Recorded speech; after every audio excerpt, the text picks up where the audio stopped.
few more minutes to get you all to give away some more money by bidding on the various items in the auction, have a few drinks, have some more food.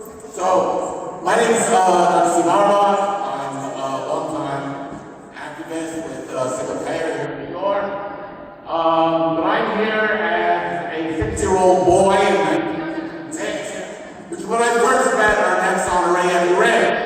Her son and I were friends from elementary school through high school.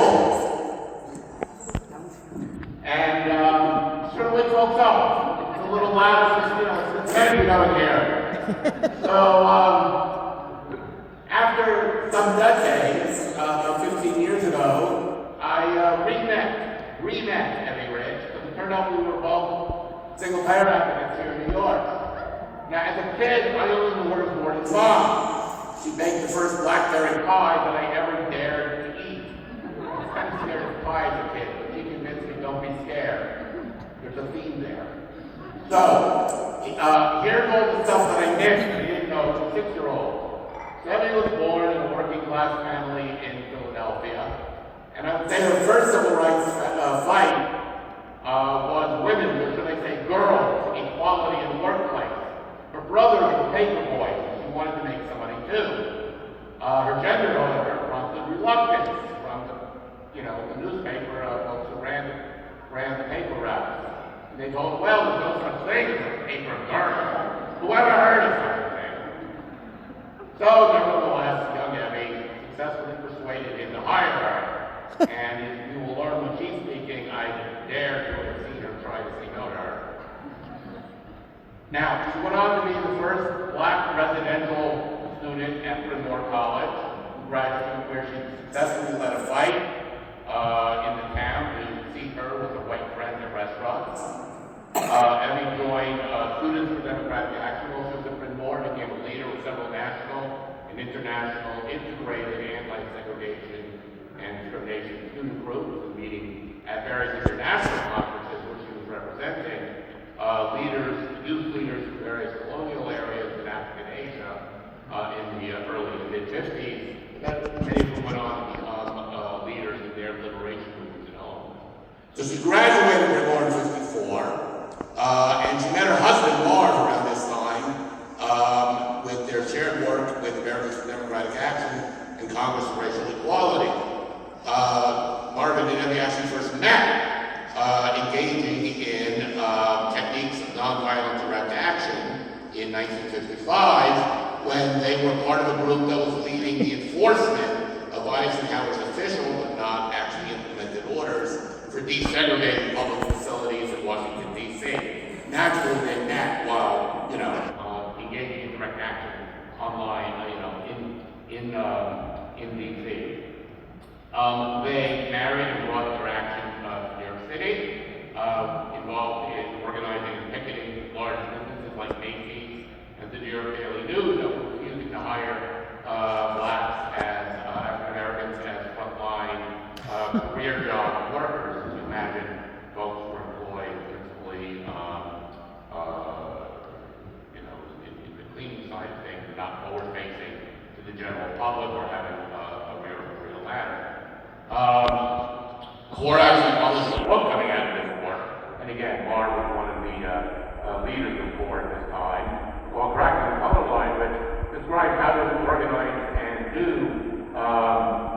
nonviolent direct action, and it was that book that helped lead to organizing and training for the Freedom Riders 2 years later.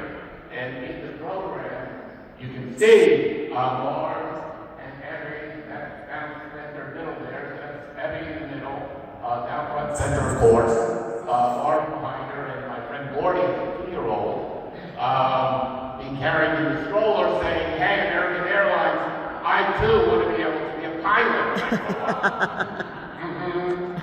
So, needless to say, Gordy did indeed get to make some dreams when he grew up. He didn't become an airline pilot. He got an MBA and a JD at Harvard, and went on to become a Wall Street banker. But that's another story. So, professional activists, this audience will appreciate this story.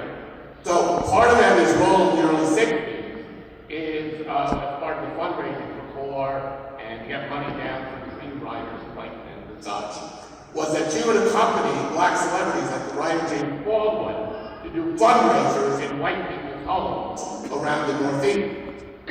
And Mr. Baldwin would do a reading from one of his literary works, and then Evie would get up and make the pitch. She would do the ask. So I'm following her footsteps here and say to everyone, I know you've already given money to be here, but got a little more. I'm making the pitch, I'm doing the ask, go bid on some items there. Evie even debated Malcolm X on a radio show regarding the argument of separatism versus integration as the way forward for the civil rights movement. Now the official story is, now this is early Malcolm, the official story is that Malcolm later moved on to a more pan-racial approach after his Hajj to Mecca. I choose to believe that it was actually the delayed effect of Evie's Woo, woo, woo, woo! That's my story. So Evie moved on to his career as an educator in New York City public schools, while also getting her PNHP in African Studies in Columbia. She's the lead author of the very first serious textbook for American high schools on American history and culture, 1972. And also led educational trips of mostly white teachers to Africa, so they could come back and have that lived experience in developing their curriculum. She was also the co-founder of Labor Art, the Virtual Museum of the Cultural and Artistic History of Working People, and celebrating the trade union movement through that history. As she worked her way up, see, Mars was busy fundraising for the civil rights movement. Nobody was fundraising to pay the rent and food on the table until Evie went back and became a teacher. So she rose through the ranks and eventually got recruited to be, she was a principal at a school in Queens, helped to turn around there, and was recruited to become the dean for the Hunter College campus schools, the high school and elementary schools affiliated with Hunter College in CUNY.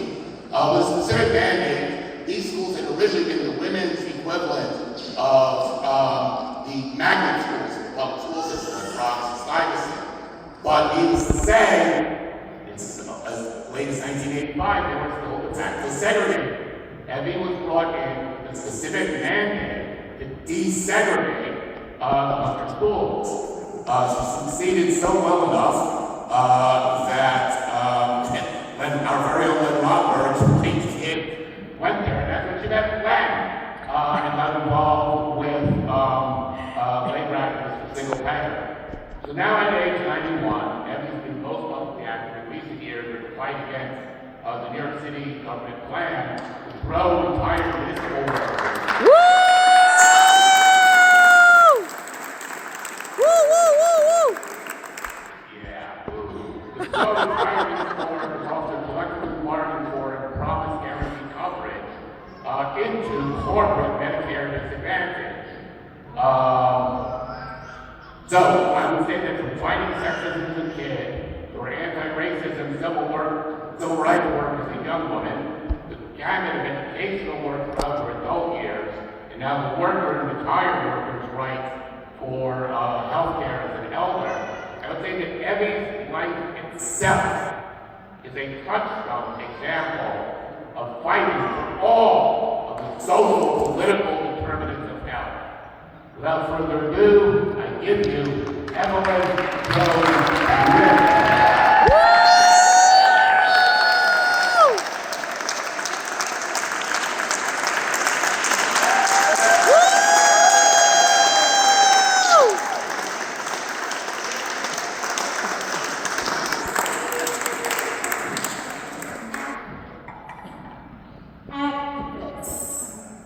Troublemakers. Healthcare is a human right.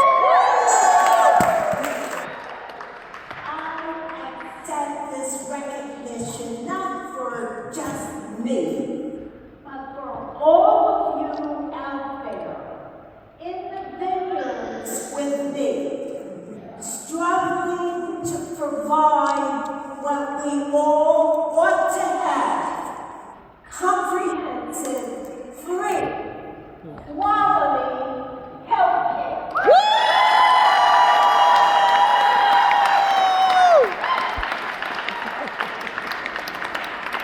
Let me say at the beginning that I recognize and appreciate my fellow awardees. Oliver Fine, Woo! and make the world. Woo! And when Make the Road started, it was called Make the Road by Walking. I don't know that you know that. But now they're Make the Road, and let me tell you, they are an effective voice for immigrant rights in this country. Yes! We have a lot to do. Oh, yes. We're not here to honor me. Let me tell you about the people in this audience who deserve recognition and appreciation. And let me begin with our fearless leader, Miriam Pinson. Woo!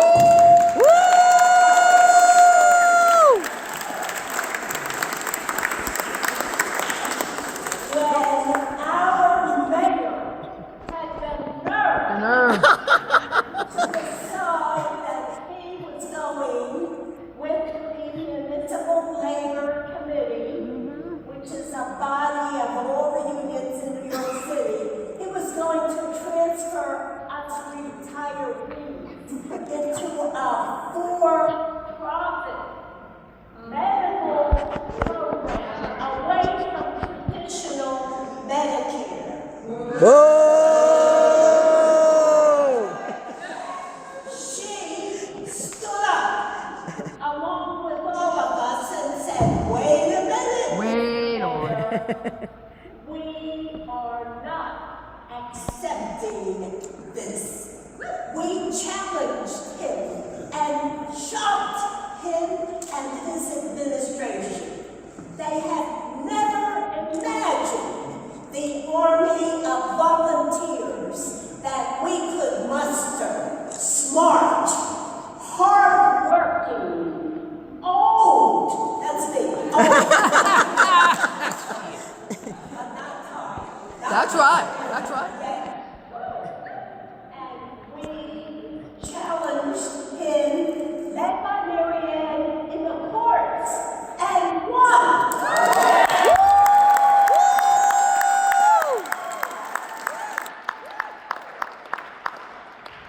This is just the beginning. Let me congratulate my fellow members of FLOC. Woo! Cross-Union Retirees Organizing Committee. All right, old ladies like me, show them that we may be old, we're not tired, and we are going to make changes in this city in support of universal, comprehensive, quality healthcare.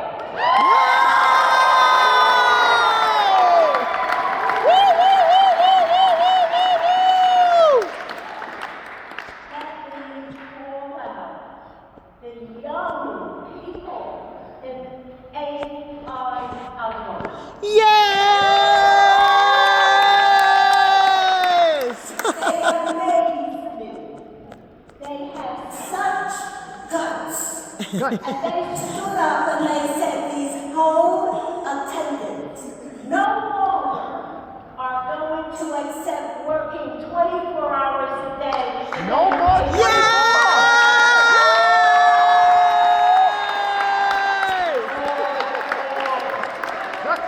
I'm with them. No more 24. No more 24! No more 24! No more 24.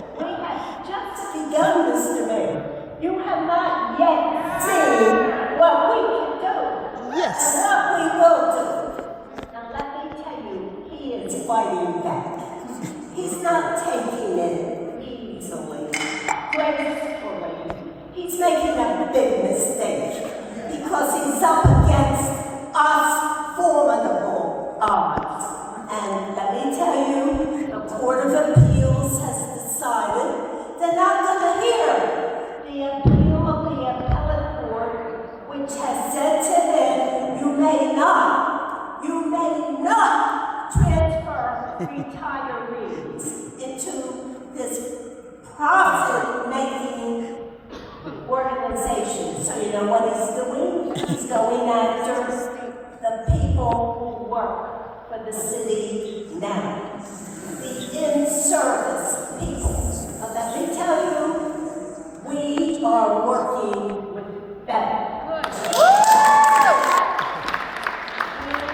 are sharing with them the strategies that they need, particularly in the courts, which Marianne Pizzatola and the New York City Organization of Public Service Retirees has initiated, and they need your money.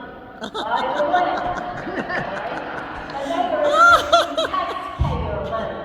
Well, let me tell you what, we may not have a lot of money. I certainly don't. But there are more of us than there are of them. That's right. Woo!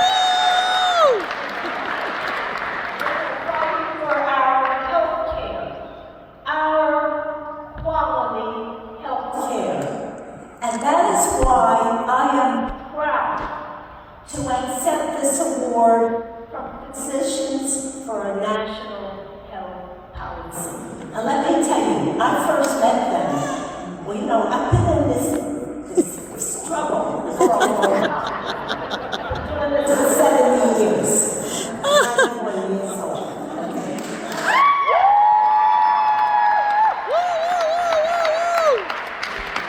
I know a man named Jerry Lehman, who's a doctor, who lived in Cleveland, Ohio, through ADA, Americans for Democratic Action.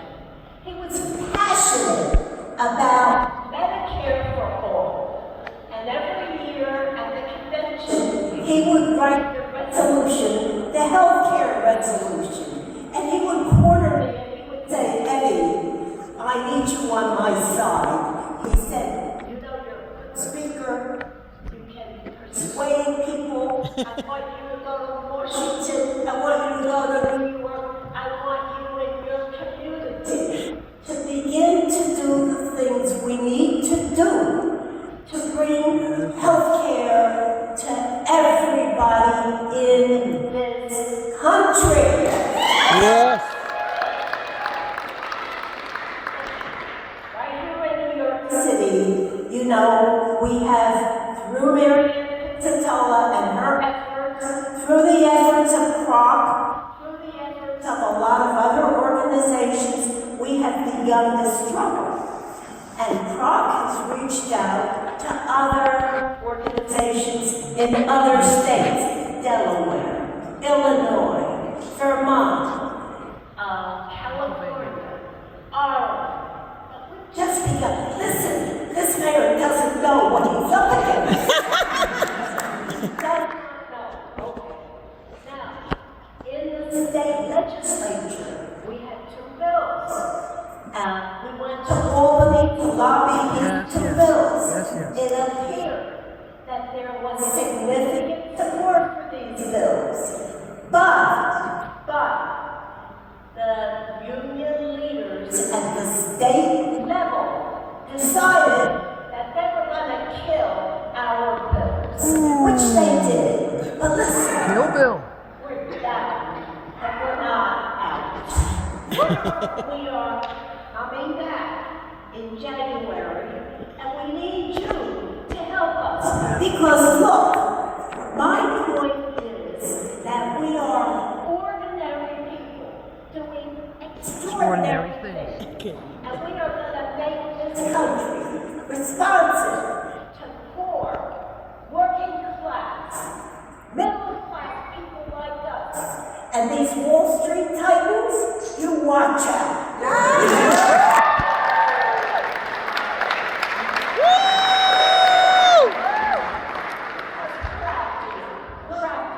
We're gonna pass the New York Health Act. It's not gonna be easy. And I say to my friends in Prague and elsewhere, if you always do what you always did, You always get. get what you always got. So we're gonna do some new strategy. And I have a lot of ideas about what we're going to do.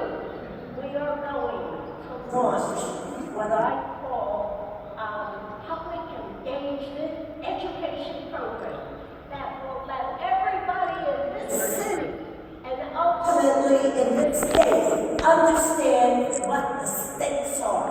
And the stakes are, regardless of your status, whether you're an immigrant, whether you're a citizen, whether you're a resident, you are entitled to health care. Yes.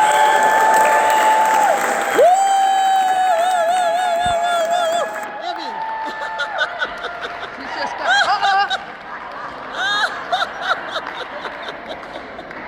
Okay. She just got started. One of the things that we want to leave you with is the idea that we have passed this torch from the men to the women.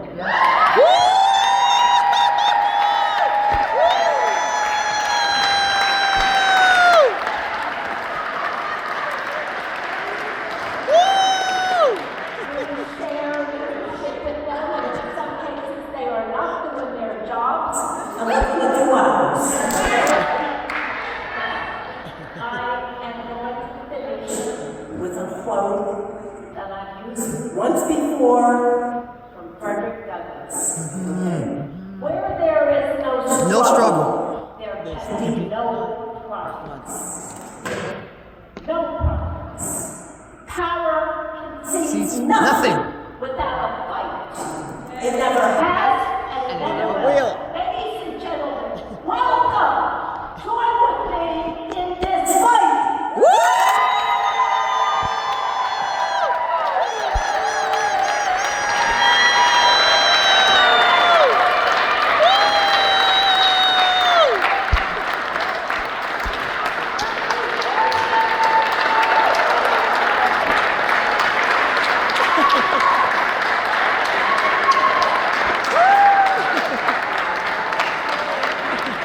We're all invited for a 92nd birthday next thing to tonight.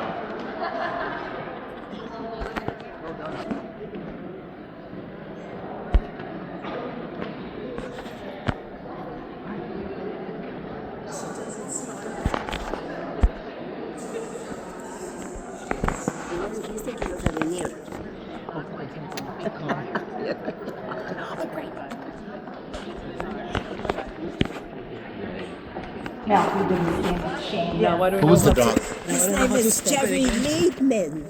Jerry Jerry Liebman. Liebman.